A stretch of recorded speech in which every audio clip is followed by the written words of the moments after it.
started. I'll call the meeting to order.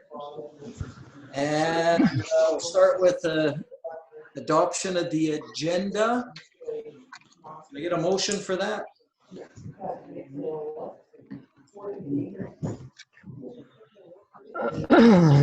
I'll make that motion to adopt the agenda as presented. Okay, is there anything else that we wanted to talk about while we're here? We're together. Seeing none, okay. We'll vote. All those in favor of accepting the agenda?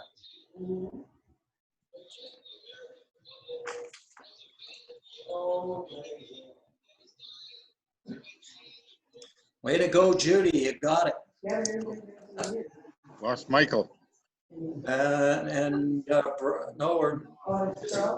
Oh, we lost him. And what about Brian voting? He doesn't have his headset on. Brian, we need you to vote to accept the agenda or not.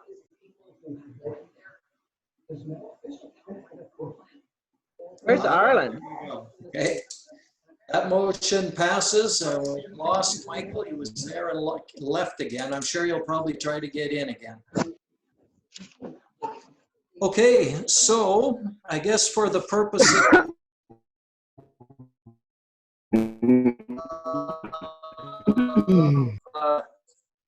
to get started, we should have a motion that'll open up the floor for our discussions. Can I get a motion to start discussions?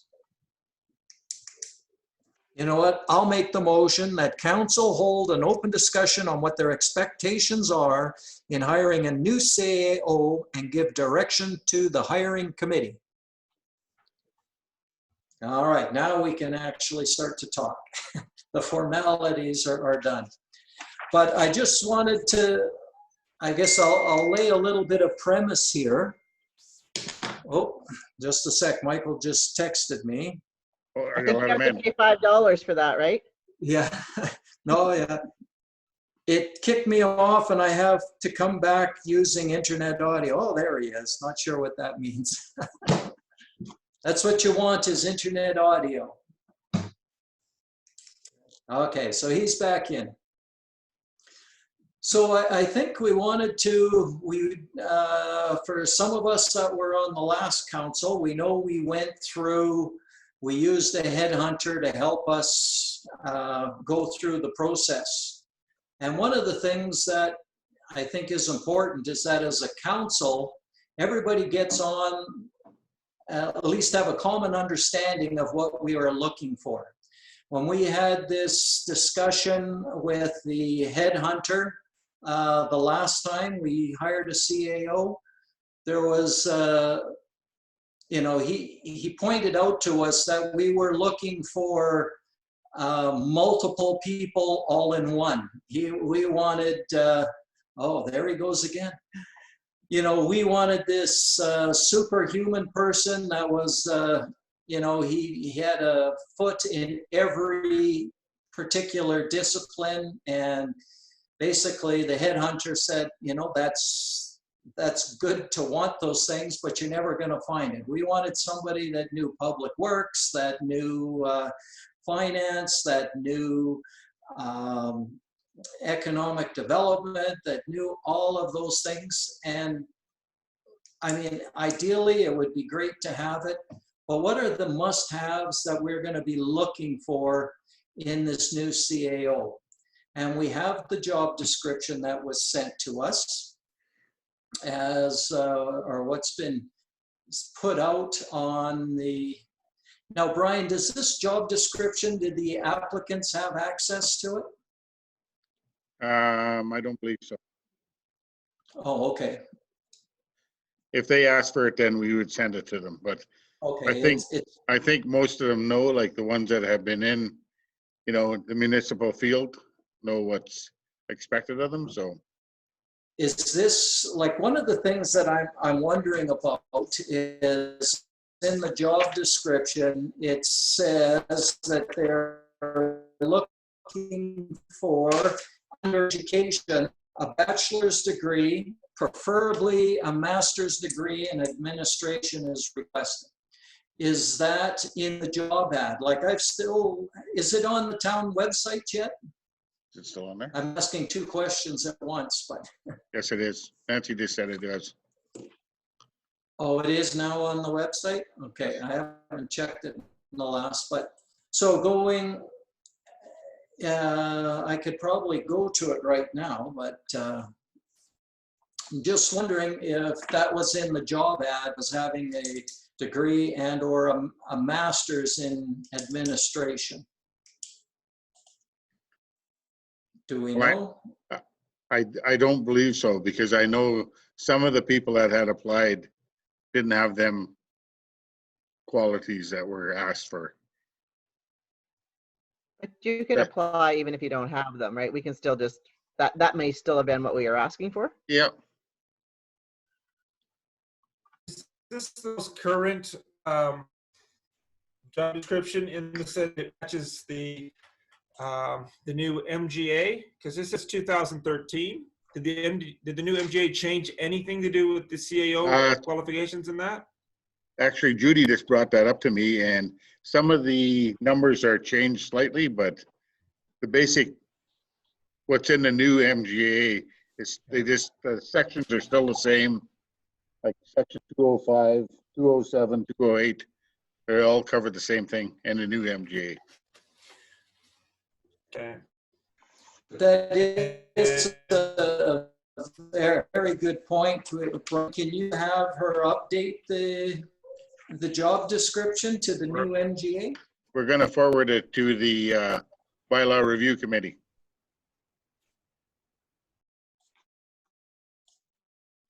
You get that? The job description? Your job description, yeah.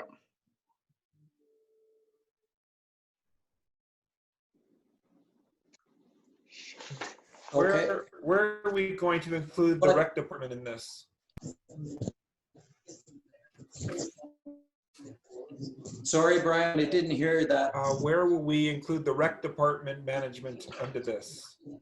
Well, it would be like programs and service delivery. He's responsible for programs and service delivery, and that's one of our services. Okay, well, I'm wondering if we need to put in the fact that the person will be the head of our rec department, because that's a big job in and of itself that they need to be aware that they will have a responsibility for. Technically, he's the head of everything, and he's responsible for all services. I don't know if we have to make any changes. Okay.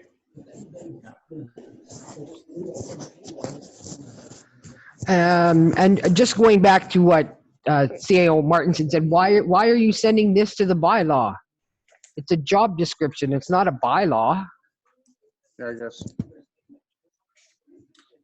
I think we should update it, but I don't know if it needs to go to the committee.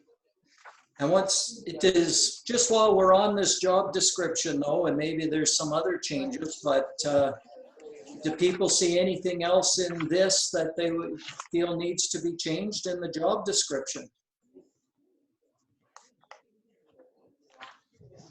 Basically, it's pretty generic. I mean, if you go on the AUMA website, it basically just says the same thing. It just says sort of, this is what, the CAO. That's right. I think as CAO Martinson said, the people that are applying, I'm sure have some general knowledge or knowledge of what's expected of the CAO. Yes. Every municipality and their expectations, I mean, there's the general ones that the job description covers, and I think it, in my opinion, covers them fairly well. Oh, we have Judy in. All right, this is, you can hear. Because it's freezing and it's Yeah, just you like. can hear. 10 feet away. She's Like social Debbie Crow's distancing. now, eh?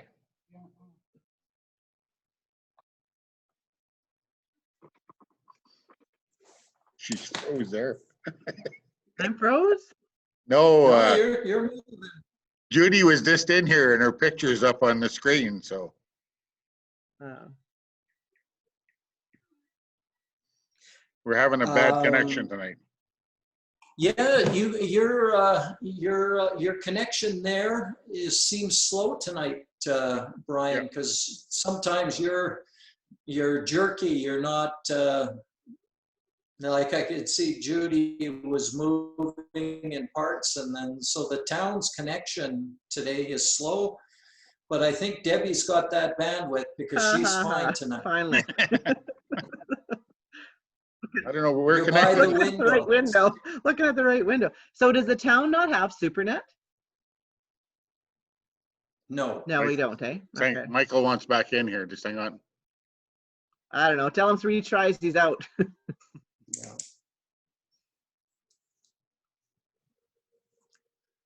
There he is. There he is. I'm just looking at, I printed off an employment ad from High Level. This was from 2018 or something. Under their education, they have basically the bachelor's degree or an equivalent combination of education, training, and experience. Okay. Isn't that kind of we what get a we're chance? saying? Isn't that kind of what we're saying though? In ours? Well, that's an important question because it's, I mean, if you go for, when you're screening these competitions out, or the applicants, that's what's important, right? If we want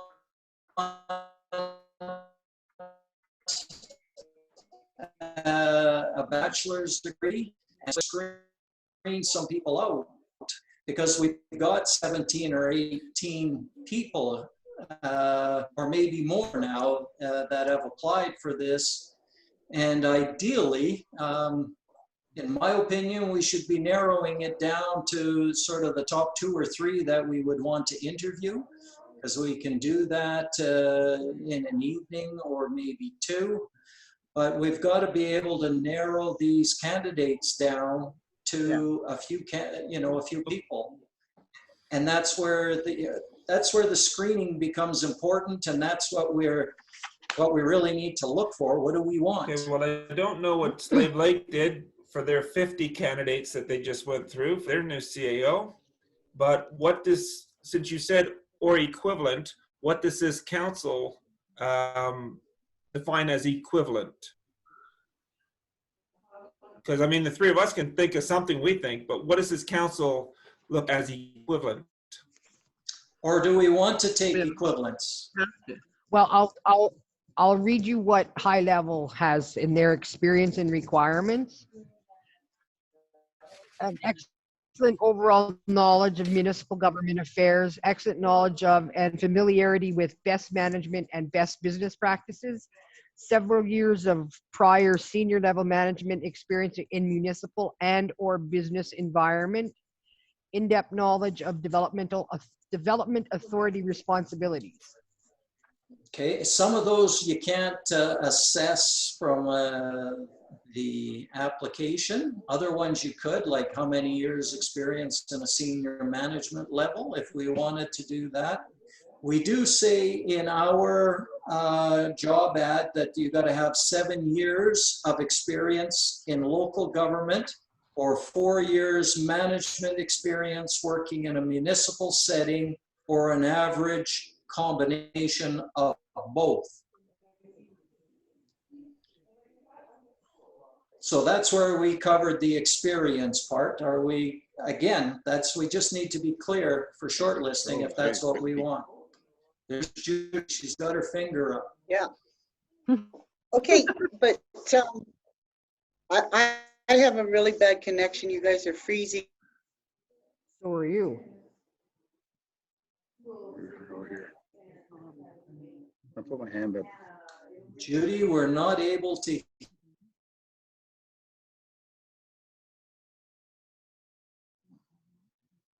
No, I can't hear nothing. Frozen, Judy. Yeah, we're not. Oh, there you back. go.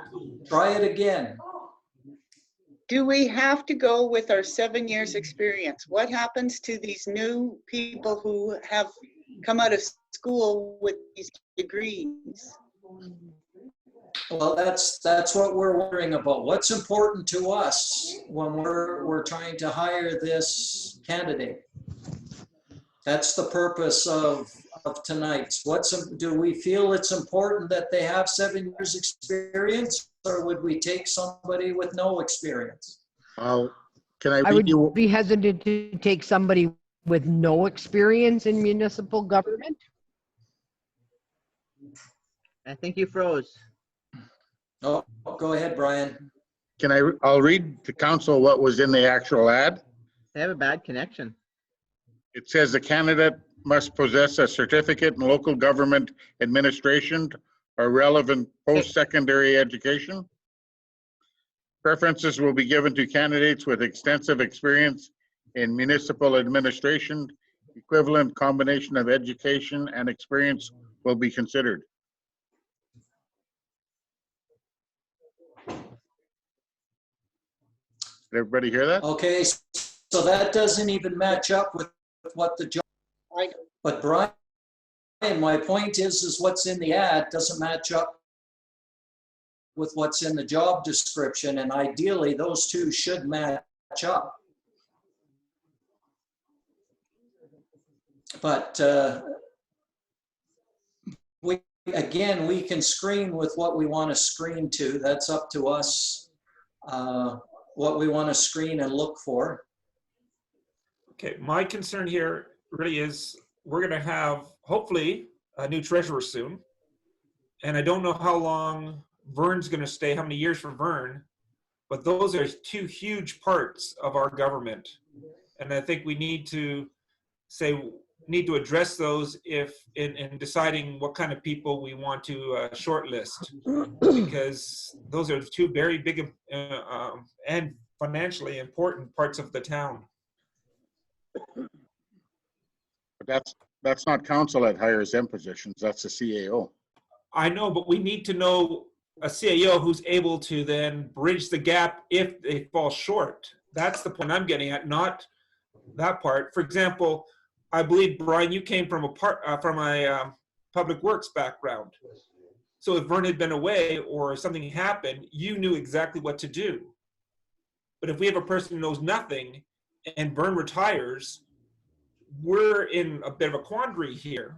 Or if our treasurer suddenly has a problem, do we want someone with a stronger financial background? We need to be prepared to see where we're most going to need someone. And that's my point. Can I ask a question? Go for it. Well, I had my hand up. I was waiting, but of course you don't look at that. I didn't see your hand. Yeah, no, that's okay. I figure I might as well just jump in. But anyway, so based on the we got a lot of applications. That's great. But did we get a lot of those applications that don't have the qualifications of the job description? Did they apply because we're only asking for experience and not education? Because it doesn't sound like the job description is asking for education. So we're not asking for a degree. Do you think that, Brian, and those that have seen the applications, did we get more applications that don't actually meet the qualifications of the job description? Like, was it easy to apply for? In some ways, it was easy to apply for, but we did get, I believe council will be pleasantly surprised with the selection that you do have. So, Did we get local people? somewhat local. One of the biggest things, I'm just going to throw it out there, one of my biggest challenges is watching what's happened. So this is like my 7th year as a counselor. Prior than that, I've been living in this community for, 30 plus years. And I've got to watch the challenges of having an administrator that is not from the area. And that's fine. You bring outside experience when you hire somebody that's not from the area. But we've never really nailed down that we want them to live in the community and that we've made it a criteria. I am an adamant supporter of making them a member of the community. I've watched too many of them come and go and decide they're going to live somewhere else and do this job temporarily while their girlfriend lives in Calgary or while they're part of some, other job in Edmonton. and they're not really committed to the community, and it's not as much, there's just not as much success unless they relocate. I mean, renting, buying, whatever, but actually moving to the area and committing to the area, I think is really an important piece to being able to be a successful CAO. Like, it's hard to run this town when you live half-time somewhere else. That would be included in your letter of offer. Well, and that's what That's I mean, one of the conditions. that's something that's, I think I've identified as a problem. When I look at the pitfalls and the challenges of other CAOs, a lot of it revolves around them not actually being part of this community. Yeah, we identified that in the last CAO, that's what we were looking for, because the previous one, you know, lived in Edmonton and commuted up here to work. Even our And applications last time was the same thing, right? We were looking at some guys that wanted to travel back and forth out of Calgary. You know, their other half didn't want to move. I mean, that's where we started to see the challenges, right? We said, well, that's probably not going to work for us. So, I mean, that's something that we need to identify as a council. Maybe some council and some communities are fine with a traveling CAO, but I would like to see one that decides to make a move and relocate to the community. okay, that's a good point. Judy, you got your hand up? Yeah, I agree with Debbie on that one, 100%. And if you read the MGA, and I've gone through 3 different towns' advertisement for a CAO, but I'm going to refer to the MGA. We don't have to hire somebody permanent right off the get-go. It can be an interim. There can be a probationary period. They said all the research that I've done, they said, take your time on making this decision. Don't rush into it. Yeah. Well, and then the other thing that's important, you can make a job offer to somebody, but they may not accept it. I know I've done lots of hiring at the college, and you would think, okay, somebody's applied to work, you know, at this place. They've applied, they went through the interview, you know, they're interested. If they get it and they go, no, I've changed my mind. I just wanted to see if I would get it, or maybe they got some other irons in the fire. So it can happen that you don't get who you want. You might go through everything, make them an offer, and then they decline it. That's happened and can happen, especially because most of the CAOs are on, you know, a separate agreement, and they may have different requirements that they want. And Debbie. Did Judy have something to say? But yeah, so just quickly on what you said, Brian, it was just that I've actually been told already from a couple potential candidates that when they choose to apply, they look at council, and they may not look at the community and the job description as much as they look at who's on council and the challenges that they will have, because all of us sitting here are their boss.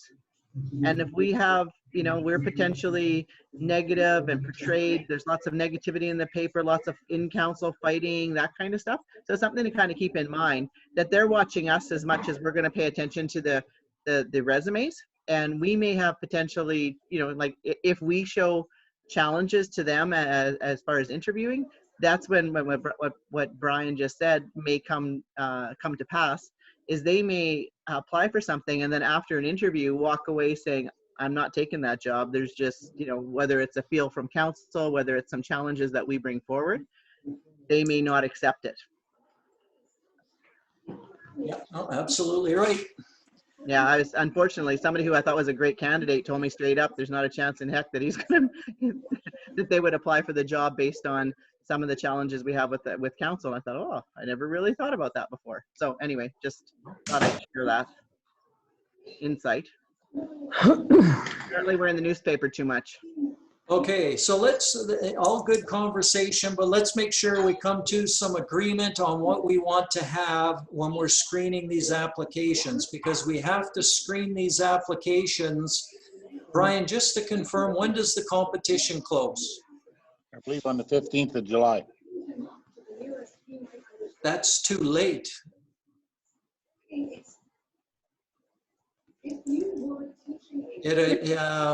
You know what? I'm going to share my screen. I did a little summary to figure out when people would make it. Let's see if I can share my screen so that.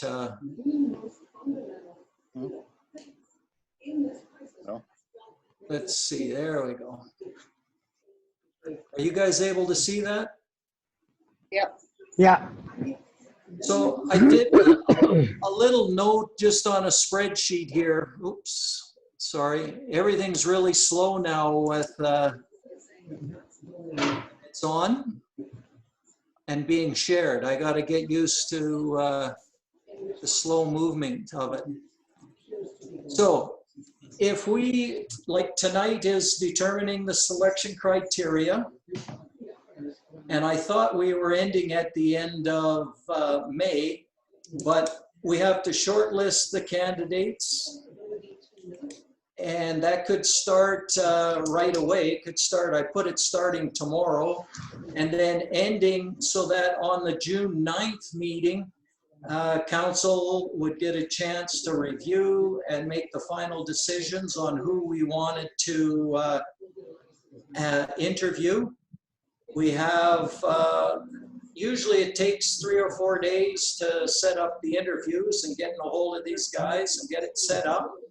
And you need to do that with a week or two before we actually do the interviews. So, you know, we could say we want to set up the interviews and they'd be done by June 13th. And the interviews would be set up for June 26th. And then after June 26th, we interview, we make our selections, and then, you know, the next week we check references because you can't always get a hold of the references, you know, in one day. And it's going to be normally over the summer, checking references can be a bit of an issue. Maybe we'll get through it quick with the COVID crisis and more people staying at home. Then after we check references, we make them a job offer. And they often, my experience is they might want some time to think about it. Usually, you know, you can give them 2 or 3 days to think about the offer if they want it. Some people will jump on it right away. Other people want to think about it. They might have some other irons in the fire. Once they've accepted, we notify the other candidates. And then they need time, you know, to give notice to their existing employer to find a place to live and stay in High Prairie. And usually, I think I've got it down here for about 3 or 4 weeks because some employers want, you know, 4 weeks. Other ones might want 6 weeks notice if they're currently working. And then we wanted to have 3-4 weeks overlap with the current CAO with Brian. So, you know, that takes us right through till August 28th, and Brian's leaving on the 31st.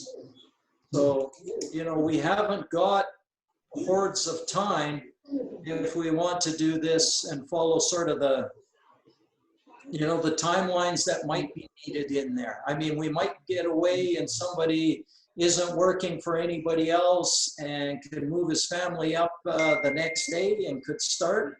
But I think we got a plan for what most people are doing is saying, yeah, I need some time to find a place to live. I got to move my family up here. You know, maybe the wife has got to leave. They got to sell the house wherever they're at. They've got to make an offer and find another house. So it takes time from once you make the job offer before you can get them here. So we can't wait too long for the competition to close. I guess that's my point. We're running out of time, but if it's already advertised, I'm not sure what we can do about that. The other thing too in all of this is COVID has really thrown a wrench into everything. Like if somebody wants you know, that accepts a job, and then part of their criteria is to sell their house wherever they're at. I mean, housing markets are down because people aren't working, so there's all those issues that you know, that compound what we're trying to do in terms of getting them here and getting them moved. So we may have to look at changing our strategy in terms of, you know, like how long are we going to give them to move up here? I mean, with the CAO, I'm assuming there's a probationary period of 3 months or 6 months before, you know, that am I wrong in that there is a probationary period of some sort? It can go up to a year. The probation can go up to a year according to the AGM. The MGA? MGA. What I've been is she reading talking about? What's the acronym? She found something. Oh yeah, I've been reading so much on this that, yeah. Yeah. No, the probation can go up to a year, and like they say, you can put in an intern. A year's probation is, to me, is a waste. Because I mean, if they've been here a year, they're already they've got a routine going, and then we say, sorry, you're not a good fit. I mean, we'd know that if they're going to fit or not in 3 months, 4 months tops. And Judy, the interim thing, I think that's important. And I read all the MGA requirements too for the job description for a CAO. And that is like probably 90% of the time, the CAO is fired. I shouldn't say 90%, a big percentage, the CAO is let go. And that's why an interim is very important, because you have a fill-in position while you're finding somebody. We have the fortune of having a CAO who's just leaving. We don't have a CAO that, like, we don't have a vacancy that's empty where we have to fill it quickly. So it's sort of like right now our treasurer position. We have Dave sort of as our interim treasurer, and we don't have to rush to find a treasurer. We've satisfied that with an interim, right? So we don't have to rush. But it's because we don't have our old treasurer, now we have an interim. But we have a CAO, so the interim is only usually used when you've already let go a CAO, which happens so many times in municipal governance. And that's why I think that what you read, what I read today, same sort of thing, right? That the rules are there to make sure that we know we don't have to rush. But I don't know if it's totally applicable at this point. Like, we wouldn't hire an interim. Brian's given us lots of notice as to when he's leaving, so we should be hiring a permanent position. But potentially, yes, we have to have a probationary period. So that's something that we need to decide on. Will we be ranking them 3, 2, 1 in the sense that we may send an offer and the person just rejects us? So we will be having the backup, won't we? Well, hopefully. I mean, in the ideal world, you have 3 suitable candidates. Let's say we interview 3. Let's say they would all be suitable, and we could rank them 1, 2, 3. Okay. But as long as all the references are checked ahead of time, so we're not wasting time if they suddenly get cold feet. Yeah. Well, the other thing is the other flip side of that, though, is we might interview 3 people and we have 1 that's suitable and 2 that we wouldn't hire. And that happened in our last round of interviews for a CAO. We had some people that they weren't suitable. In fact, all of the ones that we interviewed, we had serious concerns about and didn't want to hire any of them. Well, we do need to have a backup if the time frame says short, just in case the person we choose suddenly gets cold feet, though. Whether we like it or not. Yeah, there is always that, the same organization, that we've hired Dave with. They have CAOs on an interim basis if we need it. We may even be able to talk our current CAO into some more time, who knows? And actually the CAO from Slave Lake that just recently retired said, if you need any help on an interim or short-term basis, he would be available too. So there's there are some options out there if we run into trouble finding somebody on a interim basis. Okay, so, go ahead, Judy. Okay, yeah, that's another thing I read somewhere, that sometimes municipalities share their CAOs for a period of time. I guess the point I'm trying to make is, we really need to take our time doing this. And some people are really good at interviews. Some people have almost mastered interviews, so they can come across really good in an interview, but then it turns out that they're not a good fit, and vice versa. The person who blows the interview, stumbles, can't speak properly, whatever, you kind of put them off to the side, and they ended up being the right person. You know what I'm saying? So I wouldn't get hooked on who made a good interview or experience. Our The present problem CAO, is, Judy, you have to use some criteria, right? How do you make a decision? I would hire on personality. You can teach anybody a skill, you can't teach them personality. Well, and I think that's one of the key points is the personality part is what I call personal suitability for the job. That Yep. person's got to be, they got to have the personality to fit in with council, and you can pick up a lot of that in an interview.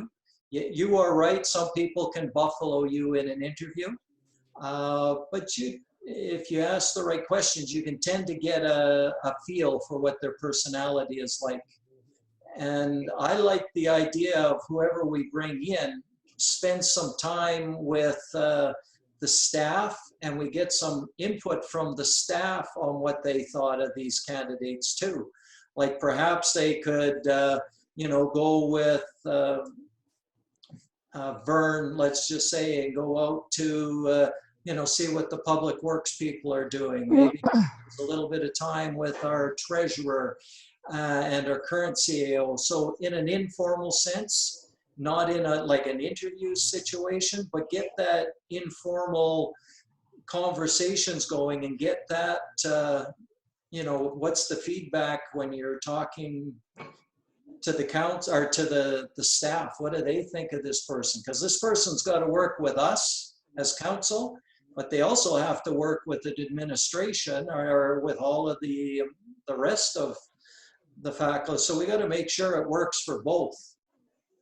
And yeah, but the experience, yes, it's nice to have some experience, but what about, like I said, these people who are just coming out of universities that are up to date on all this stuff, are new and fresh and a new set of eyes? You still have to take that into consideration also. Yeah, Julia, and this is the question. I don't disagree with you. The question is how many people do we want to interview?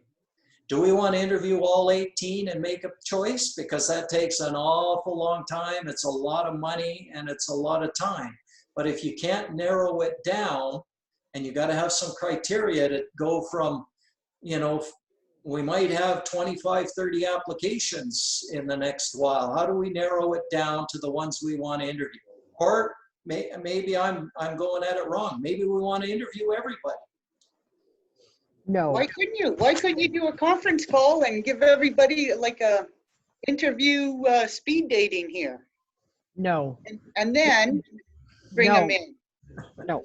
This is way too important of a position. We need to figure out what our criteria is, look at those applications, whittle them down to the top 5 and go from there. Our timeline is really small here, like really small. Unless we can bribe the current CAO to stay longer, the time frame that we're getting right now till the end of July, middle of July, then we have interviews and the mayor's timeline, we're into September already with no overlap or anything. And again, I'm going to say, I want I want somebody who has some municipal experience. I don't want some person who's just come out of university with a degree in management or whatever and has never been in that position or even had any experience. All there is just education. I want someone who's got at least a minimum of 5 years municipal experience, you know, and has worked in economic development and those kinds of things. So we really need to figure out what it is that we're looking for. And I agree, it would be nice to have somebody with some personality to you know, that can deal with conflicts, not afraid to deal with conflicts. I mean, we've had issues, you know, where that council has brought forward in terms of issues that we've had with how the staff deal with the citizens, and like, you know, there's those things that need to be addressed, and having somebody who's not afraid to listen and deal with those issues from the citizens, saying, hey, I'm having an issue with so and so, what are we doing? Like, I mean, we need to figure out exactly what we want so we can get the best person for the job. But you're not gonna find a personality on a piece of paper. No, and I'm not saying you will, but that's where the interview comes in. That's where, as Mayor Panasic said, that's where, you know, the informal meetings with Vern and the staff or whatever. I mean, I can throw out my thesis question, what's your favorite chocolate bar and chip, and then analyze them and tell them, okay, this is the person. So let's go. I'm going to build off a little bit. Judy, I hear what you're saying, but I think we need to have a way of narrowing these people down, because as council, we can't get together and interview 25 people. We can't. And so we do need to narrow this down. And, you know, when you do narrow it down, I know from experience that sometimes you take out people that you would go, I'd like to give them a try, but we can't. We've got to narrow it down, or maybe there's, you know, more than one. But that's why we need some criteria that we agree on, and we start there. If we want to change that criteria, if the first round of interviews doesn't work and we're not happy with candidates, we can maybe go to some of our other candidates that we wanted to give a try and interview some of them. So I think we need some criteria. I know Donna gave a good one there. She said, I want municipal experience and I want at least 5 years. Like, that's a concrete criteria that we can screen on, right? And say, yeah, do we agree with that? Oh, Yeah. Michael, I think you're muted. I saw you speaking, but Do you see my hand up? I Oh, yeah. didn't. But Again, you don't see my hand up. I do now. I think I'm going to stop using. I see your hand. Yeah. So yeah, we're Just gonna. jump in, Debbie. Just I'm jump gonna in. just jump in. And especially in this one, you guys, I don't know if we need to be as formal as we are in council. So yeah. No, and I agree with Donna. And I mean, I hear what you're saying, Judy, and you're right. We need personality, and but that's kind of your last criteria. If we end up interviewing 5 people, that's a huge issue, and that will help form an opinion in the end, right? But I think your basis should be a strong municipal background. I actually think a degree would be good. I mean, I know that in Brian's case that we went a different route, and that worked out fabulous for us. But the educational component, there's a reason why that's there, right? There's a reason why that's in our job description, and that's in the majority of job descriptions for a CAO. That's why the wages are high, right? The level of education, the expectation, minimally a degree or equivalent experience. Like, it doesn't have to be, like, we could do the either or. So you could end up taking that really great young, just out of university graduate, because he's got a degree and he's done a municipal internship, and he's got that background already, because maybe he's already got some experience, and we can still look at him, right? Or we can look at a candidate like Brian Martinson, who's got the years of experience in municipal governance and forego the degree. But we do need to take a look at an either or situation. And I think that that's why our application right now, or our job, what is it? The job description, I guess, the one that didn't necessarily hit the paper, but we should take a hard look at why that exists the way it does, and have those criteria be what sort of is our basic stuff that we want, right? The degree or the level of experience. So Michael, your I turn. think my concern is that, am I unmuted? No, I'm good. Yes, we can hear you. Is if we don't think far enough ahead, 4 years, 5 years, 6, 10 years down the road, hopefully we hire somebody who wants to stay there. Hopefully we hire somebody who has the ability to earn the support and the trust from council. And if we get a bad council like we've had in the past, and we have a newbie from university who's got a great personality, they're going to kill him. They will eat him up and spit him out. And that, I wouldn't want to do that to anybody. And so that's where I think you need to have somebody who's got the experience as well as an educational background, if need be, in municipal affairs and municipal governance. And so Donna's looking at 5 years. I tend to agree with her. I think that's a suitable round. Yes, there's a lot of CAOs that get fired, but 90% of the time it's not because of what the CAO did, but the council of the day wanted to either change their direction or were unsatisfied because the CAO wouldn't stick to the MDA.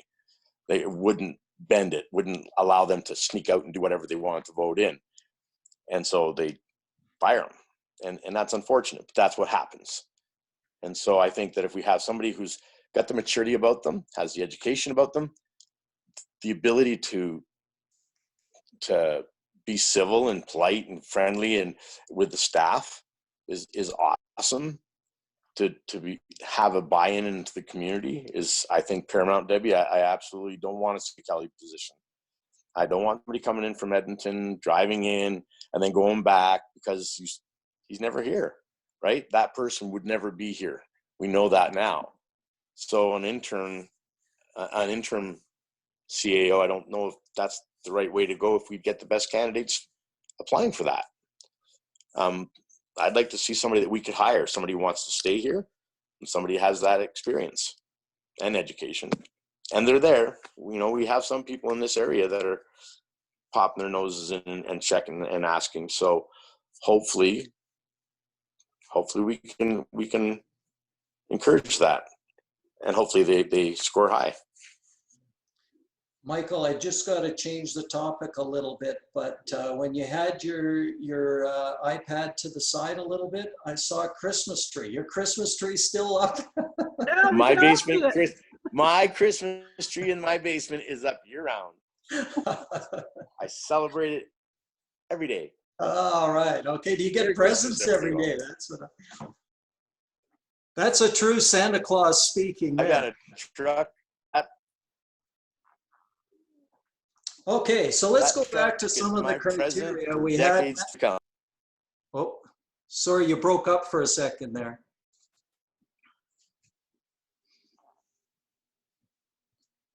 Okay, so we want to have management experience or municipal experience of 5 years.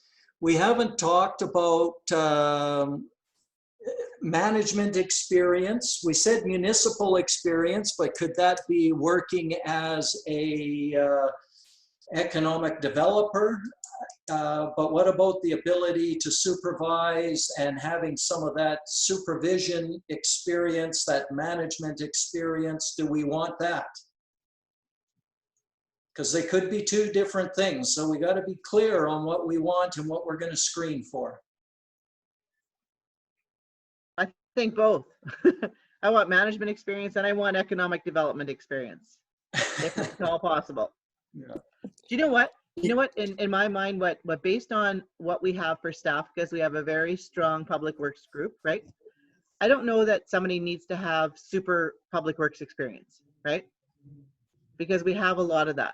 So if we have a guy who's really strong in public works, who applies, to me that's not as important than have somebody who has a community development or an economic development background, because I think that's where we struggle, right? Like that's the component that Brian came back from. He had a development background, and that's awesome, and he had public works. And when we realized the candidates that we were getting were just guys that had public works backgrounds, we thought, we have those guys, like why not promote from within? And we got Brian to accept the job based on his background. Now moving forward, I can see where we don't necessarily need, for sure, somebody just as strong as Vern in public works. We need somebody who has community development. Like, how do we link recreation and museum and library and that economic development piece? Like, it'd be nice to see somebody who had some different types of experience and not just the public works aspect. Okay, but let's just go back. I just want to get something for screening to start, and you talk about economic development, but what about that supervision experience? Just so we can put this down on paper before we move off, and then we'll come back to other traits. But do we require them to have supervision or management? I'll call it management and supervisory experience, or could they have been, well, what could they have been? They could be municipal, worked as the tax clerk for the town for 10 years. They got municipal experience, but they've never supervised anyone. If I had to make a choice over municipal experience or management, I would pick management first. And then, because the municipal experience should be there and can be learned, because that's based on the MGA and the opportunity to learn more of a format. But I think the management, like to have the 5 or 7 years worth of management experience, even if they came from a different field, to me, that's important. Okay, does anybody disagree with, let's say, 5 years of management experience? Well, I just want to say something. Like, with my 5 years that I said at the beginning with municipal governance, I would like to see that 5 years of municipal government affairs. Then you can add 5 years of senior level management in municipal and or a business environment. Yeah, that's good. that works. Okay, Keeping so in we're mind that we're looking for the both. more we put on, Yes, we're looking for yes, both. but if we keep adding to the wish list, then it keeps increasing the price of the wish list. Not when you got 18 And people we have that to want live the within job. our means in this regard too. Pardon me? I was just saying, maybe not when you have Did I so jump? many people applying for the job. Did you hear Mike? Yeah. Mike? Yes. Yeah, just, I mean, if it's really difficult to get candidates, I hear what you're saying, totally. When you have a lot of candidates, if Slave Lake got 50 and we've got 18, there's a lot of people out there looking for work, right? So we can make our criteria fairly high based on what we think is important. If we can't find those people, we have to make changes, right? But we can make, we can put that criteria in place. We can screen our applications based on that criteria, and we can take a look at the candidates that fit into that, right? I don't necessarily think that it needs to. Well, again, we go back to our previous CAO and his lack of understanding and lack of knowledge of municipal government was really, really apparent. And I think it was detrimental for us. And it ended up costing us hundreds of thousands of dollars. So I would really appreciate to have somebody who's got the maturity about them and has CAO experience and governance, municipal affairs or municipal governance experience. I think that's, from my point of view, that's more important than some of the other things. I think we need somebody who's got that strong knowledge base, the understanding of how the grant writing is done, and how we can get them to go to bat for us. And if they reside in this area, that's even better. I agree, but I think that also when you have a staff of how many people, 60 some staff, management's got to be at the top of that list. Brian, we haven't heard much from you yet. What are your thoughts on what we should be looking for? And you've talked to other CAOs that are out there and know what they're looking for. You probably have talked to some of the applicants. What should we be looking for?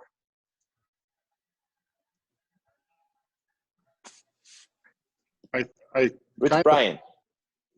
You, CAO Brian. I'm And then I'm we'll- kind of leaning a bit to what Michael had said. You know, somebody with some municipal experience would be definitely a benefit for sure. I said, when I stepped into this role, there's so much to learn. And if you got somebody who has, you know, been in this position already, that's going to make it a lot easier. The other stuff will come. So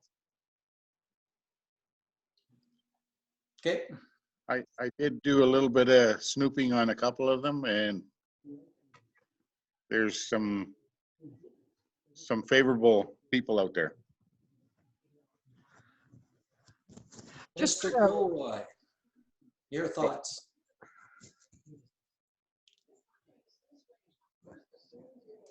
I think I already said what I'm looking at is, and that is, I would like someone with, yeah, it's good to having some management experience, but I would like someone who knows a little bit about public works, because as I said, when we're not going to have Vern forever, and Michael said to look forward.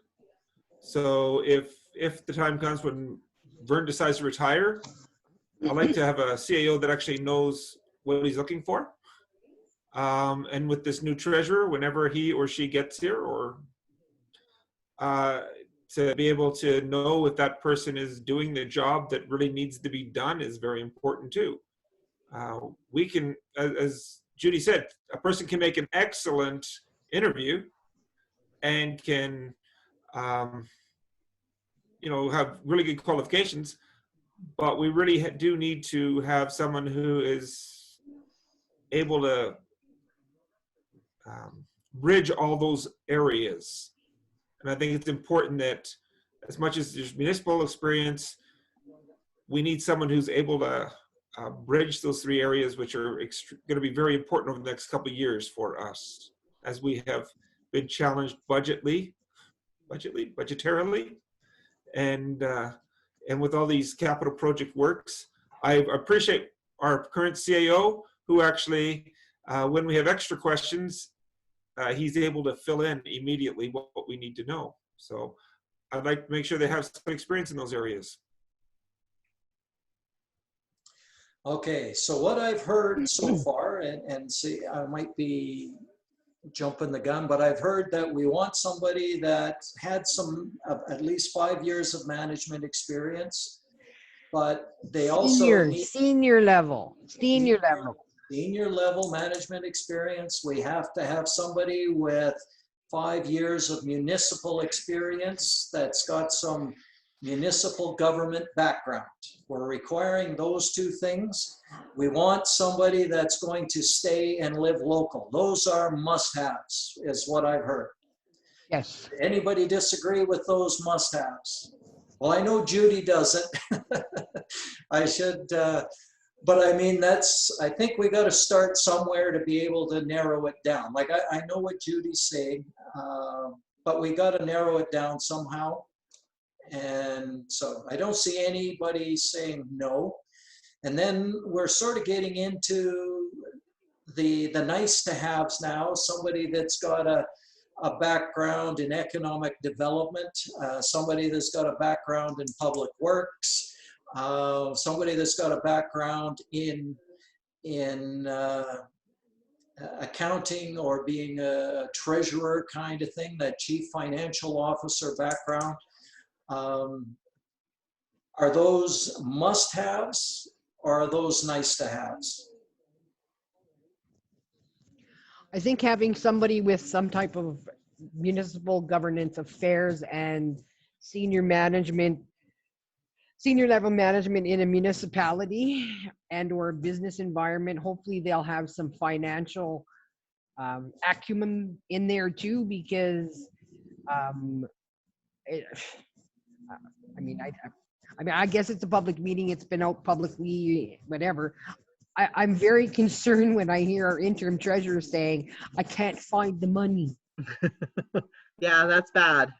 It makes me really nervous when they, when they say that. And then you have, because of that, the present CAO tells us at the last meeting, oh, I had to take $1 million out of the reserves because we're not sure where this went.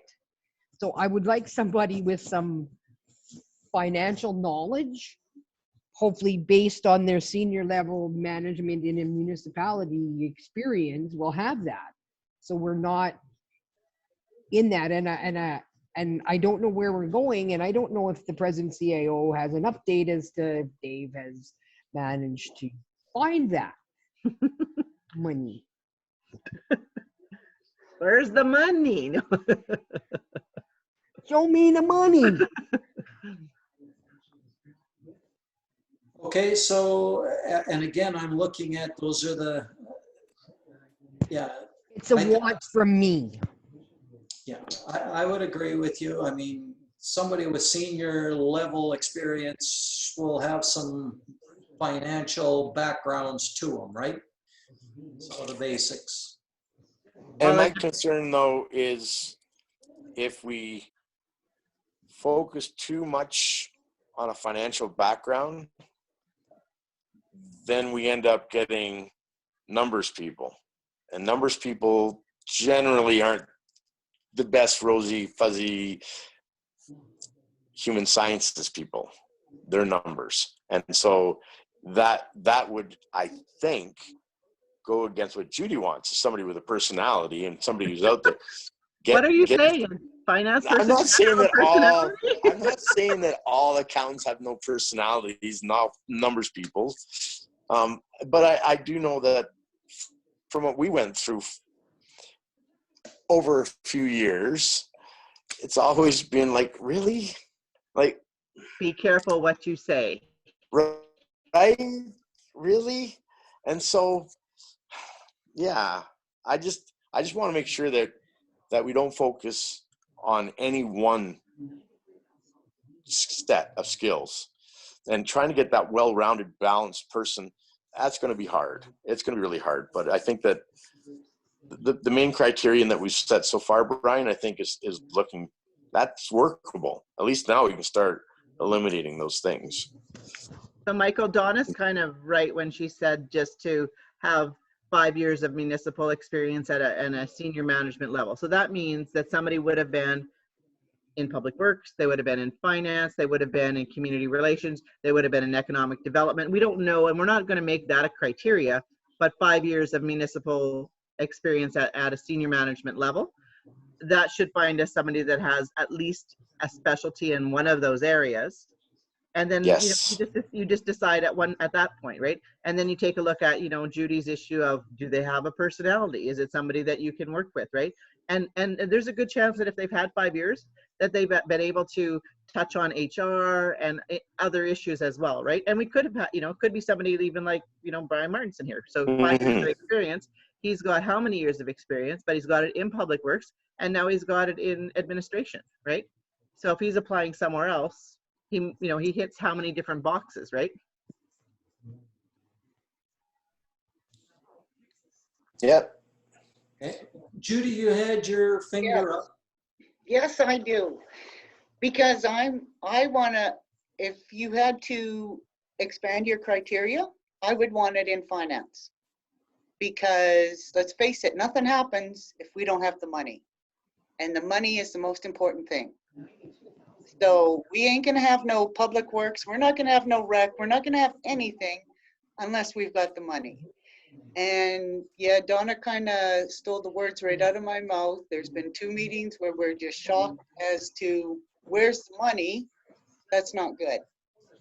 It comes down to taxpayers' dollars. Where is the money? So if you had to expand, I would want it in finance. because you won't have anything else without the money.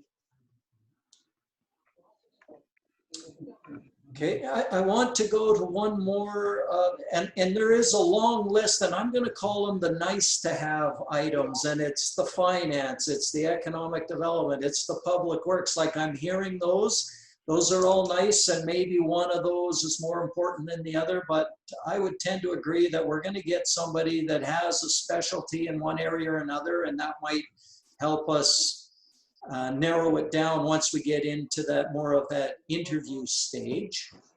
But I want to go back to how are we going to shortlist these people and make sure that we're on the same page when it comes to the education level we want this person to have. Because we've heard a couple of different things here, and I just want to make sure that we're clear when we go to shortlist. So we've heard that you've got to have a degree. Or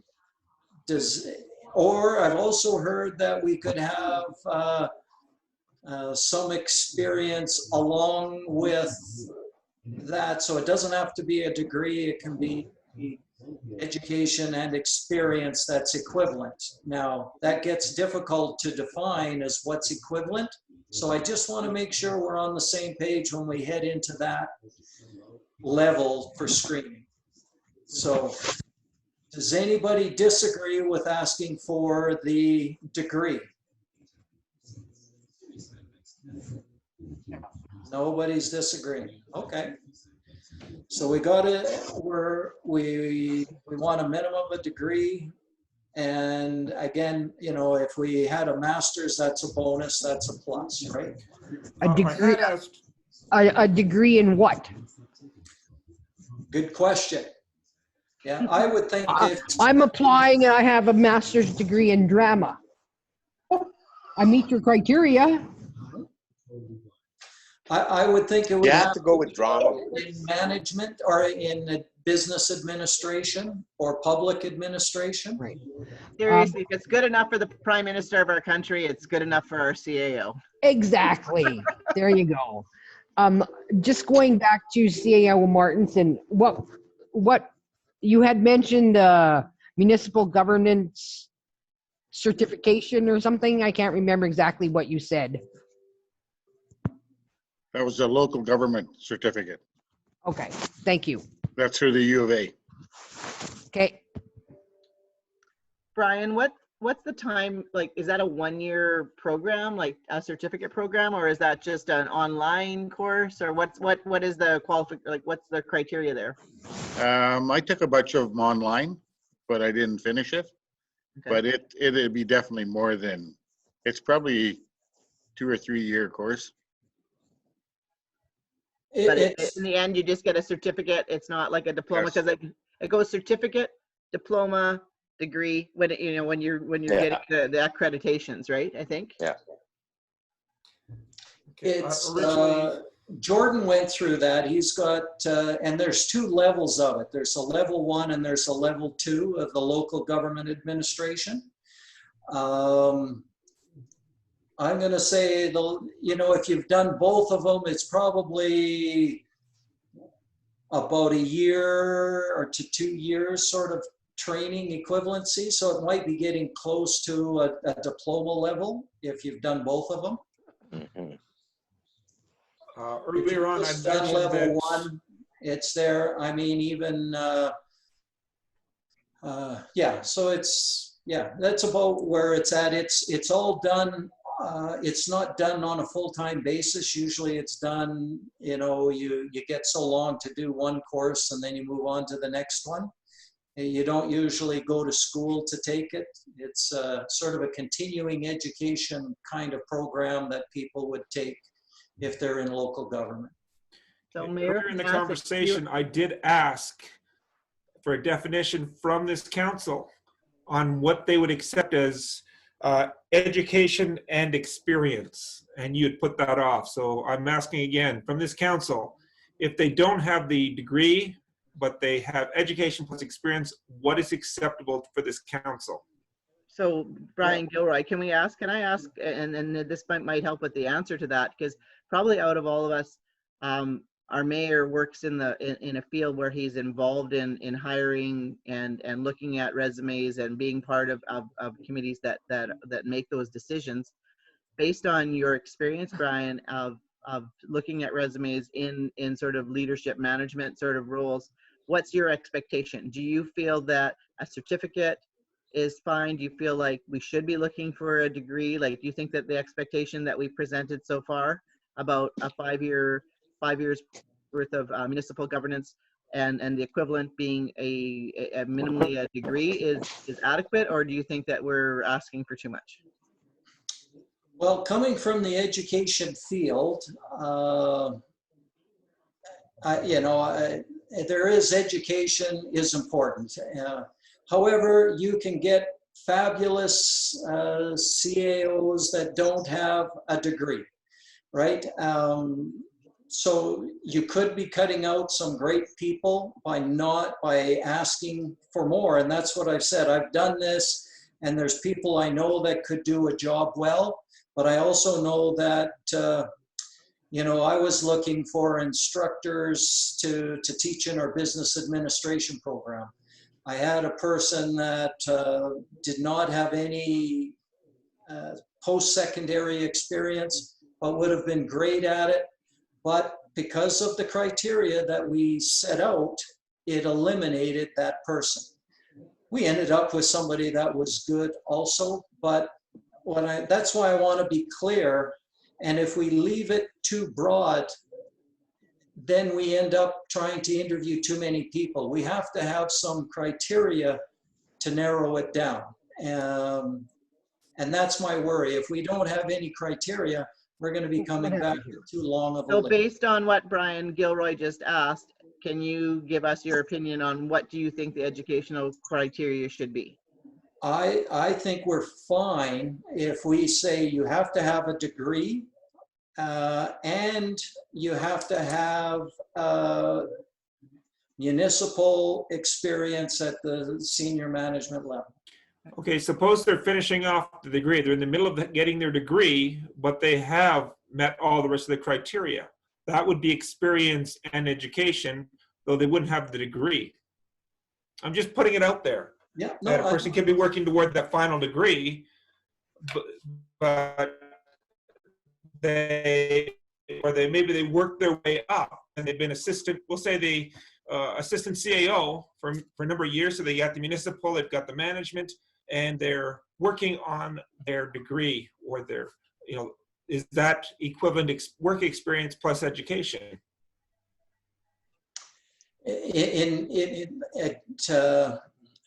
The way, and we can do the screening any way we want. And I'm just looking at it from sort of my lens and how we've sort of done it before. And in the case that you're giving, Brian, right now, if we had a lot of applications that met the criteria, that person that was just working towards a degree would not get in, because we're saying you have to have a degree. But if we don't have a lot of candidates that are meeting that criteria, then we can go to the next sort of set of criteria to say, okay, we will take somebody that's got a mix of these two things. But from what I am hearing with this many applicants, I think we would be fine with asking for a degree plus the senior municipal experience also. So further to that, are we so we want a degree, we're not going to do an equal, like an equivalent. We're not going to say at a degree or 7 years senior management. So it's not an either or, it's a degree plus? That's what I'm asking. Just to be clear when we go ahead. And in my opinion, I think we can ask for that with this many people out there. But that's a council decision. It's not my decision. Well, we can ask for it, and then we can take the top 3 that look like they meet that criteria.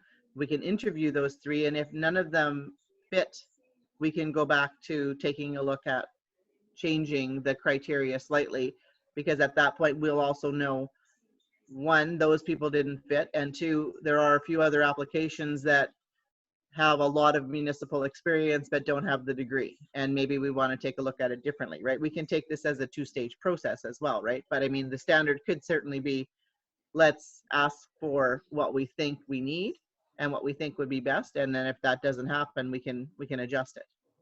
Exactly, yep.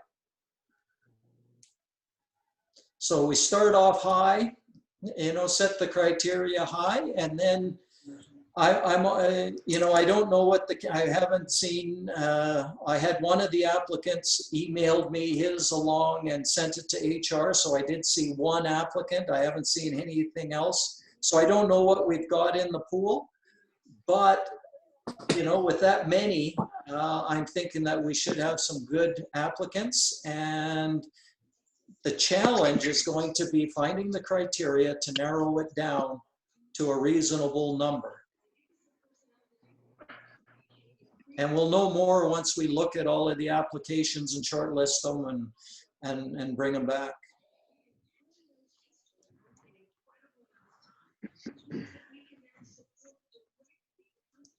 Okay, so we have those criteria then. We've got the, I'm going to separate them out, but we can lump them all into one. I guess we could say senior level management experience at the municipal level or at a municipal government. We want somebody that's local. We want somebody that has a degree in business or equivalent. Like there's public administration degrees and that kind of thing. And then if they have a master's or they have that local government administrator's certificate, level 1 or level 2, those would be bonuses on top of it. Are we in agreement? I didn't think we said a local person. I think we said a person willing to become local. Yes, okay, that's what I meant. There's a big Willing to difference become there. local. Sorry. I want to make sure people realize we're open to anybody who's qualified here, not just, we're going to grab just the local person because we want to grab local people. That's going to We live want the local. best candidate, period. Yeah. So are we then eliminating somebody who has a degree or a master's or a doctorate, and that works in another field? So they work for the federal government, they work for the provincial government, they work for education, they work for AHS. If they don't have municipal experience with their degree, we're eliminating them? That's right. I don't like that. Just saying, I think that, I mean, that would be a bit of a concern for me, because I do think that the level of management, like Donna was talking about, having, you know, sort of senior management experience, that could be, in my mind, with AHS, it could be with other government departments, it could be with like Amazon, I don't know, like, I mean, it's a level of education and a level of experience. I mean, I would love to see that they've got some municipal governance, but I don't know that I'm totally comfortable eliminating all of them. Like, I don't know if there's even a candidate out there, right? But somebody who's leaving another field, but that still has, for example, somebody, look at Ann Everett, right? She's going to leave the college. She's the president of Grand Prairie College. I know, Michael, maybe she's not you're not a fan, but ultimately she's got high level management experience, and she is got a degree, and she could probably come into the town and be a great CAO. There's just an example of somebody who would in my mind, meet the criteria. And maybe she doesn't have all she has to learn is municipal governance, but she would bring even a whole other angle that maybe that would be great, right? So anyway, just my own personal thoughts on it, that there could actually be level of management experience, level of educational experience. Like, to me, those things are important more than I've worked in municipal governance, because I tell you, I've met a lot of the guys that work in municipal governance, and they move from municipality to municipality, writing contracts, trying to get severances. There is a bunch of that some of them are really skilled at. And I wouldn't mind finding somebody fresh that's not about, how do I get my severance package? Well, you know what, I know what you're saying, Debbie, but again, that's what I'm saying. We got to be clear so we can shortlist this, because we're coming up with, we need as a council to agree when we shortlist this, because once it gets down and we're looking at some applications or something, it's got to be clear that we agree on what we're looking for. Because there's going to be people like that where you go, yeah, that's exactly the ones that I want to give a chance to, but they don't meet our criteria at this time. They might fit in if we didn't have somebody that met all of the criteria. But Judy, you had your finger up again. You were wagging. Yeah, well, it's a continuation into Debbie's conversation, comes back to what I was saying. Fresh set of eyes, and you bring in somebody with this experience, and it's always the same song and dance. Well, back where I used to work, this is how we did it. Back where I used to work, this is how we did it. We bring in somebody fresh, we mold them to the way we want them to work for our community, not from the way they used to do it somewhere else. That's Can't we my satisfy, sorry, Judy, but can't we satisfy all of that by just saying level of education has to be degree, level of experience has to be 5 years, senior level management, and then we can like those, or we can give maybe a nod to those that have got all that plus municipal experience. But if you stipulate the experience, you're not going to get these young whippersnappers who come out, because the ones with experience are going to say, but that's how we do it. That's how we used to do it where I work. That's how we did it in that community. We want somebody to work directly for this. But Judy, what about just 5 years management, senior level management? So it doesn't have to be municipal. It can be anywhere, right? They could be working for WestJet. Right now, we've got 2,000 or 200. How many people are laid off in this country, right? So you got people from airline industries. You got people from all sorts of industries that are laid off. They could have really great management experience. They could have high-level degrees, but they don't have the municipal experience. Are we okay with looking at those and considering that as still criteria that we will accept? I know what you're trying to say. You want the 20-year-old that's just hitting the pavement, but I mean, I appreciate where Donna's coming from, and I watched a brand new. We had a grad that actually hit High Prairie as a CAO once, and I wasn't part of council then, but to see how that worked for the community, and there was lots of challenges, and they were inexperienced challenges. That, I mean, doesn't necessarily mean that everybody's going to have that, but he didn't have management experience. He didn't have any real life experience. He had education. So it would be nice to have somebody minimally to have 5 years. So 5 years means he could still be 28 years old. You know, he could be 28 to 30 years old with 5 years experience. We're not asking for somebody old when we're just saying 5 years experience. When you really think about that, that's not somebody old, right? That can still be somebody, like you're saying, Judy, with fresh eyes, that's young. He may have only had one position. Maybe it's with a municipality, but it could be with, like I say, it could be with some big other corporation where now the jobs are changing, but he still managed an area where he's had 60 or 100 staff under him. Like, I think that's important, that management. And I agree with you, having some fresh eyes. Maybe it's another industry. I don't know that I would make municipal governance the biggest criteria. It's a good criteria to have, sort of as a third or fourth criteria. But to me, it would be management experience and educational experience.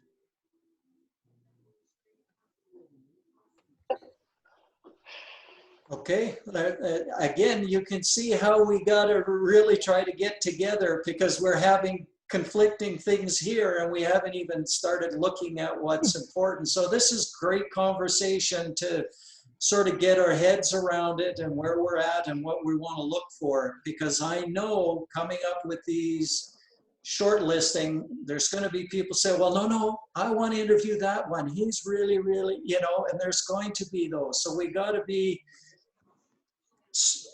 clear that this is what we were looking for, because otherwise there'll be, Judy will want this one because he's young and good looking, stud. And Debbie's going to want the CAO of Amazon because she wants to get, you know, connected and get a deal with them.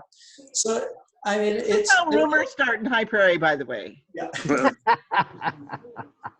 And I get all of that and good arguments all the way around, but we just need to be clear for the short listing what we want to get to. So we've backed up one step and said we wanted municipal experience. Now I'm hearing Debbie saying no.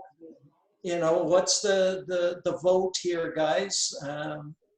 I think if we don't focus on the municipal experience, then I believe that we'll be selling the people short in High Prairie, not selling them out. I think that that we do a disservice if we want to run the business like a business, we want to run the town like a business, then bring in a business person. But I'm not necessarily convinced that you need to run it like a business. You need to run it like a community. And there's a difference. And so somebody with municipal experience and CAO experience is, I think it's paramount. We also need to keep in mind We'll be something setting up Michael the said staff for earlier. failure. Michael, something you said earlier is very important.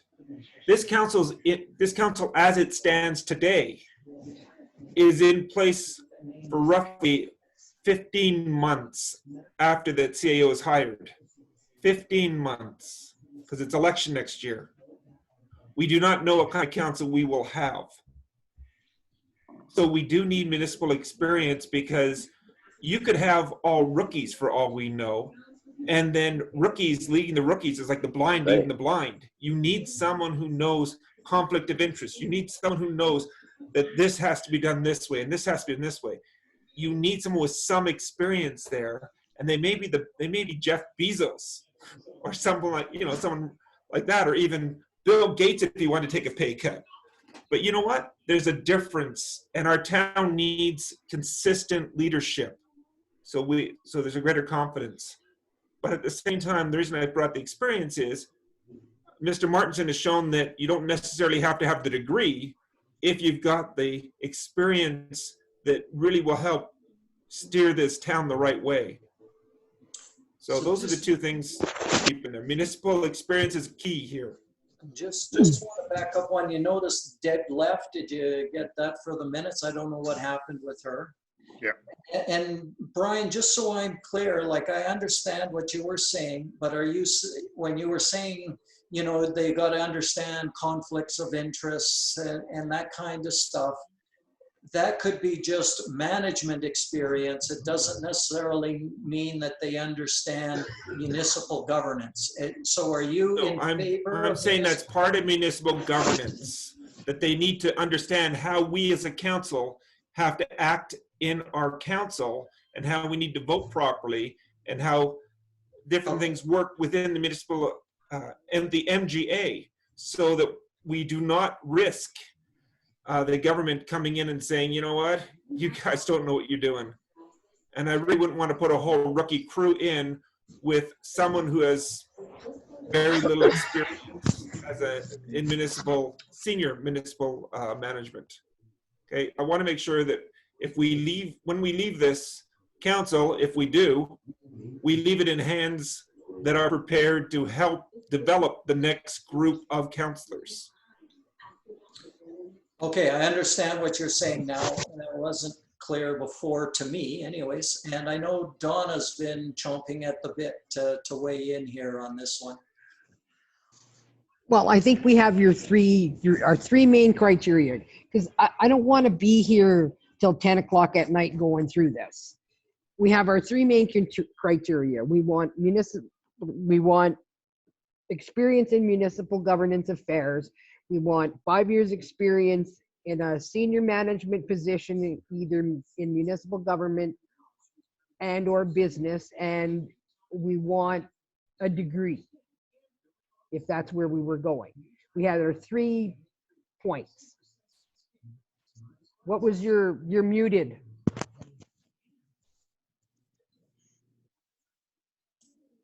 Okay, thanks. I just want to be clear, are we saying that it's, that they can come with no municipal government experience?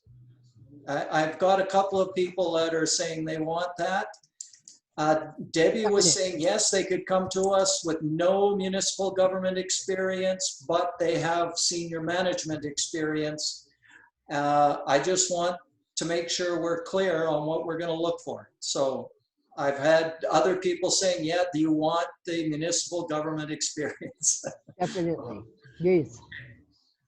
So I guess we'll go with the democracy rules there, and I think again, like I had mentioned at the start, this could mean that we're leaving out a few people, but if we don't like our first round of interviews, we can go back to round 2.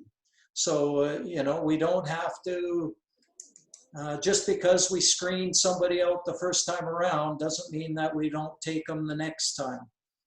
And I think that's the other reason why we need to get moving on this fairly quickly is, we could easily, just like last time when we did this, we brought in 2 or 3 candidates that we interviewed. We didn't like any of them.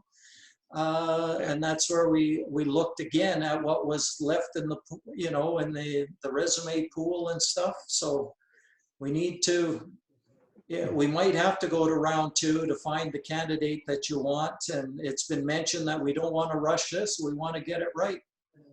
And I think we can do that.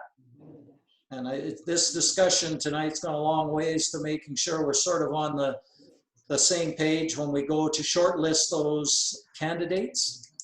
And I think we should probably start even now, Brian. You said it doesn't close till July? Oh, sorry. July 15th. That's very late. We can't wait that long. We got to be June 15th. And even that's late. That's the date I need to put in as Well, the closing date. but Yeah, why? so So what you're do we saying do? till November now? We need to change that, Brian. That's What's too that? late. I said it's too late. I mean, if we don't find anybody suitable, we can advertise again and we could make it a July date.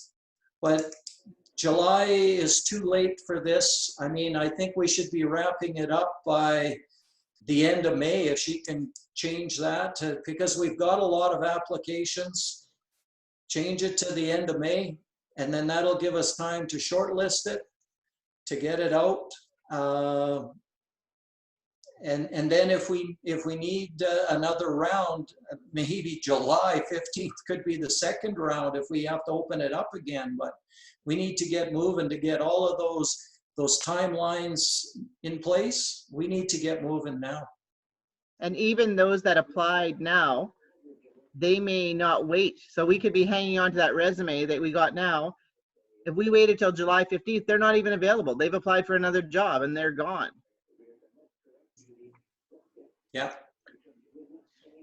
So I think we really My only concern is if sorry, Brian, if we move too fast on it, then we do ourselves a disservice as well.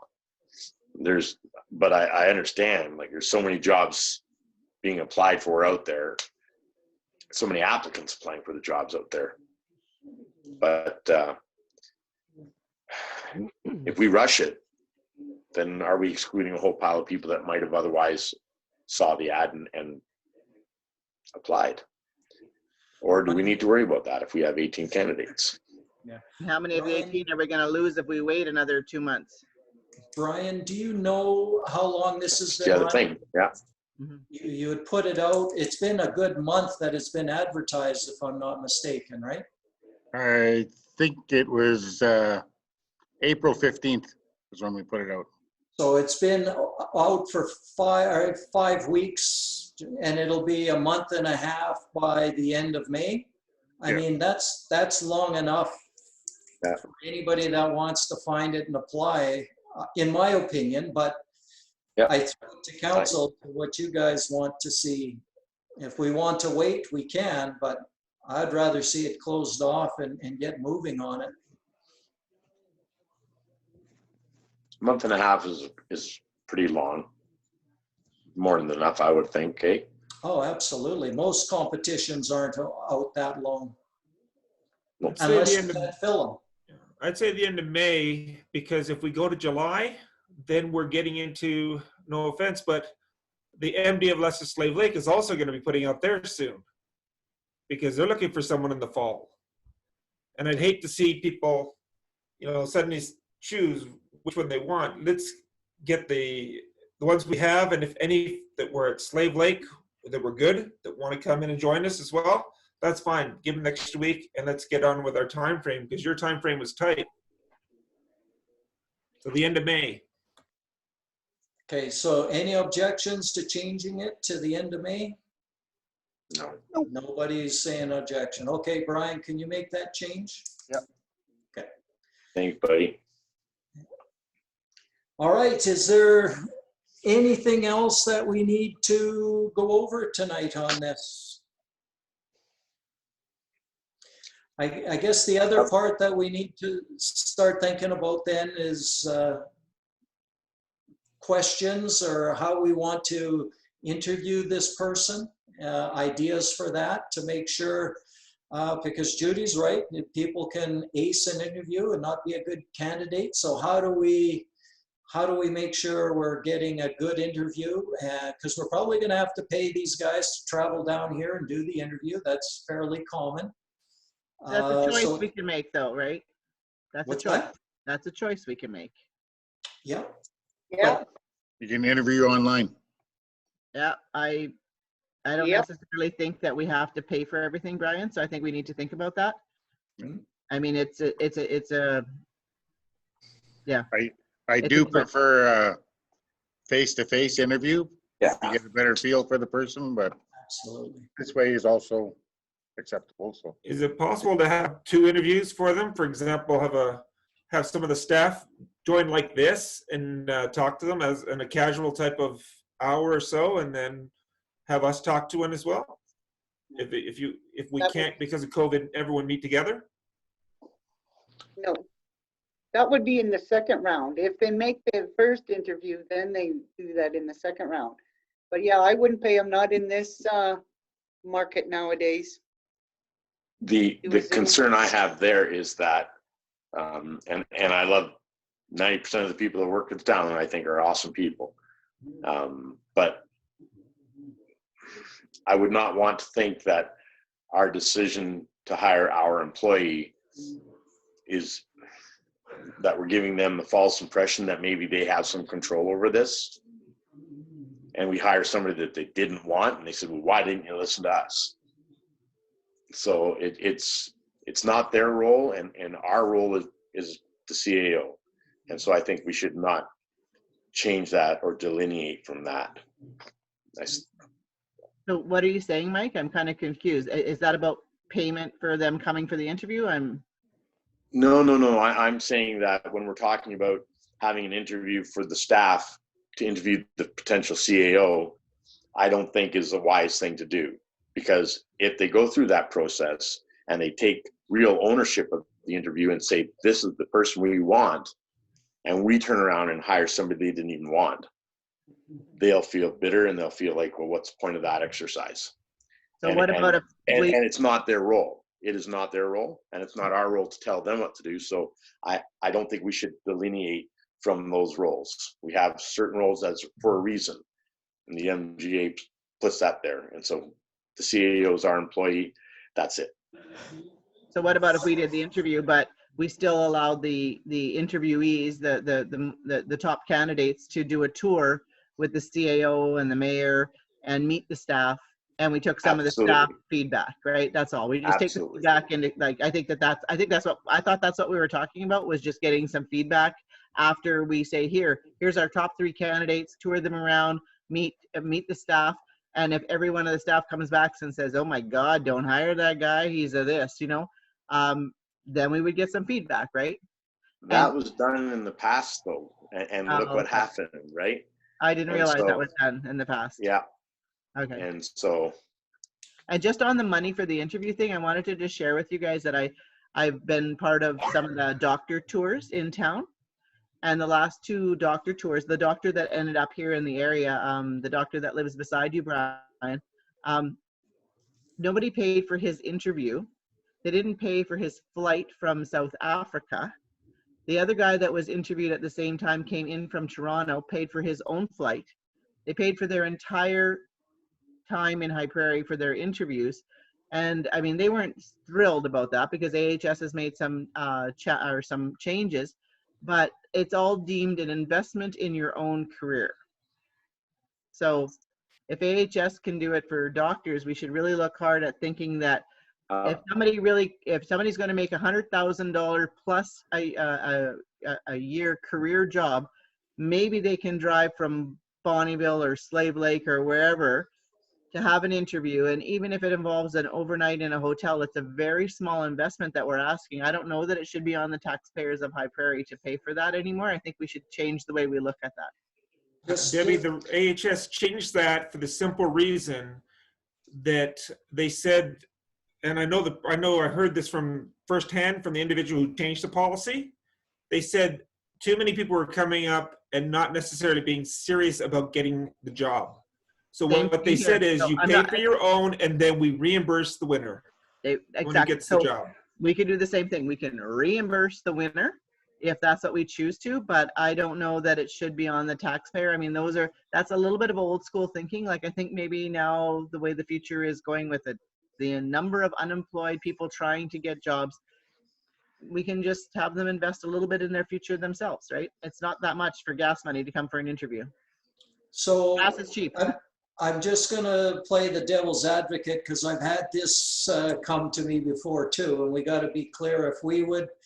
There's somebody in Toronto that's interested in this position, meets the criteria. They don't want to, and maybe cannot, do the travel. Will we accept a Zoom interview with that candidate? Yeah. Definitely. I just want to make sure that we're on the same page when we're going to set it up, because that could very easily It's a new world, right? And I think people are recognizing that most things are going to be done. I was surprised to go to KFC and had to pay debit because they wouldn't take cash. And I was like, what are you talking about? I get it. So I think it's just a new world now, and Zoom and online interviews are the thing, the norm now. And maybe some of us are a little outdated, press the flesh, get to know the guy. Hey, no, not important.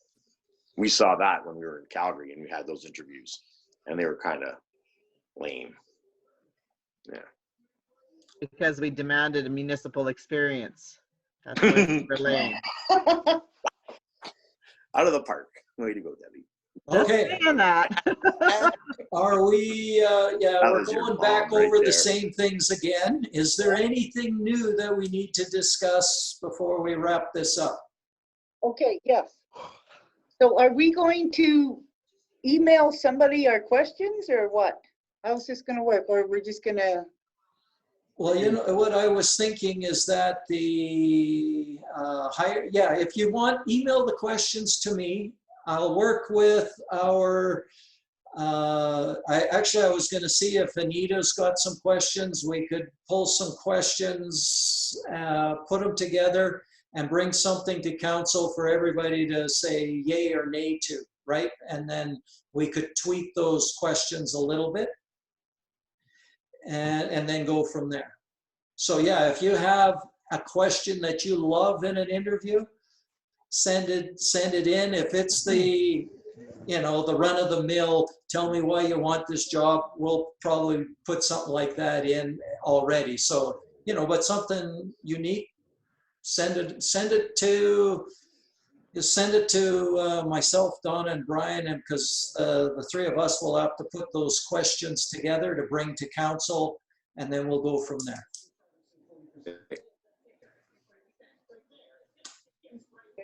All right. Anything else? That's it. No.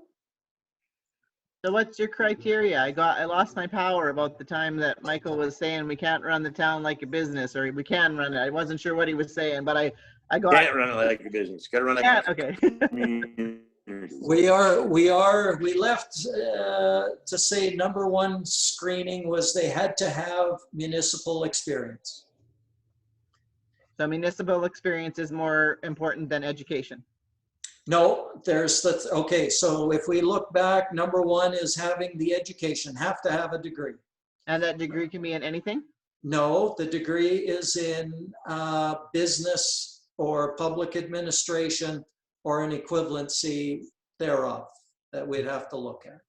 Number two is they have to have some municipal background, preferably at the senior management level, and 5 years of experience at the management level, senior management level. They also, it's nice to have, well, we also want somebody that's going to stay local, but we can't screen for that in the original screening. I mean, maybe if there was somebody local that might be easily identified, but without that, we won't be, we can identify that in the job offer that we want it, but for screening purposes will be tough to put in. And then the nice to have things where experience with finance, experience with economic development, experience with public works, any of those things are all nice to haves. We'd like to see it if we can get it. And those were the criteria. So the big things for screening is going to be the degree, it's going to be the management experience and the municipal experience. Okay, but why can't you put right in the get-go that they must be a local member of the community or willing to move to the community and be why can't you put that right in the get-go so there's no surprises? Well, it can't be the criteria that we screen for, Judy. Oh, Yeah, we can't screen and say, yeah, because we won't know, it's in the application, right? oh, okay. So we can't say that. I mean, once we talk to them, we can, in an interview, say, we expect who's ever the successful candidate to relocate to this area, Okay. but that would be about it. Are we saying become a Town of High Prairie resident or Big Lakes County resident? I would say to the area. I don't think you can tell them they have to live in town or they can't live out of town. Within a radius. You can give a radius. Yeah. That wouldn't want to hurt, yeah. We regularly have Big Lakes County CAOs living in the Town of High Prairie. Yeah. The last 2 or 3 have. So, I mean, we can't, yeah, we don't want to change things up there. I think it's fine as long as they're in the area. I just don't think it's fine that they keep their home base outside of High Prairie. And I mean, even right now, some of the challenges I've talked to guys at Tolko and some of the management challenges they're having there are that the senior management live in Vernon or they live outside the area and they're not here in High Prairie on a regular basis. They do their whatever their shift, you know, they're 5 days on or 5 days off, you know, they're here for their 5 days, but then they're not here in the area when there is other problems or challenges that come up. As long as they're in the heart of the group. Pardon me? Somebody's got background. I'm not hearing. I missed Okay, anything else to go over? Good, lots of good discussion again tonight. We're having good discussions. And it's good to hear the different viewpoints, right? That's going to get us the best candidate at the end of the day. Ah, Yeah, we may not all agree that it's the best candidate, but I think we will get there. good Okay. team effort. Yeah, no, good discussion. So based on this criteria, who's shortlisting the applicants? It'll be the committee, Okay. Donna, Brian G, and myself. Okay. And somehow that'll be set up somewhere, which I'm assuming we're going to have to do in person at the town office. Yes. Yes, okay. Yeah, we'll sit down and go one at a time through them and see if they Yeah. meet our criteria. Brian, does the town have a screening list that they use to screen, like a a screening criteria, I don't believe a it. form or anything? No. What we've done at the college in the past is we had a form and then we rate everybody to say, do they meet this? Yes. Do they meet it? Yes, yes. And then if they meet everything, then they're given a 1. If they miss some things or you're not sure, they're given a 2. So they would be number 2. And then if they don't have what we want and we definitely aren't interested in them, we give them a 3. And that means that we're not going to interview them, even if they were the only applicant, we wouldn't interview them. But the 1s and the 2s would be the ones that we would interview, and we'd start with the 1s. It should be fairly simple with the 3 main criteria we have, that we can do that without too much of a screening one. We can just set it in piles, and there's enough room to do social distancing in the committee room. Yeah. What if every applicant has a degree and municipal experience and 5-year senior management? Then we'll have to come back and look at those other criterias, like the nice to haves that we identified. What Are we going to make them do Myers-Briggs? there you go. No, I'll have Judy I talk to told them you. and makes them smile. I told I you, know. Michael. I'm going to do my thesis theory about what their favorite chips and chocolate bar is, and then I'll do a personality analysis on it. There we go. It's all figured out. It's figured out. And Judy's gonna have, that youth personality and test. criteria so that we can hire I'm them. not saying they have to be young. I'm just saying, can we Judy's going to put them all on Tinder, so we actually know their personalities. Yeah. And she's looking for the cute ones, right? Isn't she the one that's looking? Oh, Going on eHeart to find who's good. She's going to look for whoever puts the best emojis on their stuff, Yeah. for personality-wise. Yes. no. Hey, listen, it could be somebody who has had a career change and has went back to university and taken this course. It doesn't have to be a, young.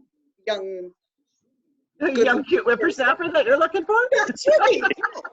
Okay, we had a motion on the floor so that we can adjourn this meeting. We had a motion Yes, so to moved. discuss the hiring of a CAO. I think we've done this, but for the sake of the minutes, all of those in favor? Did you want to add the criteria in the motion? I think we know what the criteria are. Okay. Yep. We'll go over it again, and I've written them down here too. Good. Okay, so meeting is officially adjourned. You got to vote. You didn't. Oh, We voted. Hey, everybody, thank you. Michael didn't vote. Oh, everybody voted. oh, What? Michael voted. I thought I saw it. Oh, there it is. Yeah, Yeah. all done. All righty. Thanks, say it everyone. all. Okay. Send your questions and we'll go through them. Okay, sounds good. I want to know who's Okay. had a haircut. Nobody. I Did haven't. you have a haircut? No.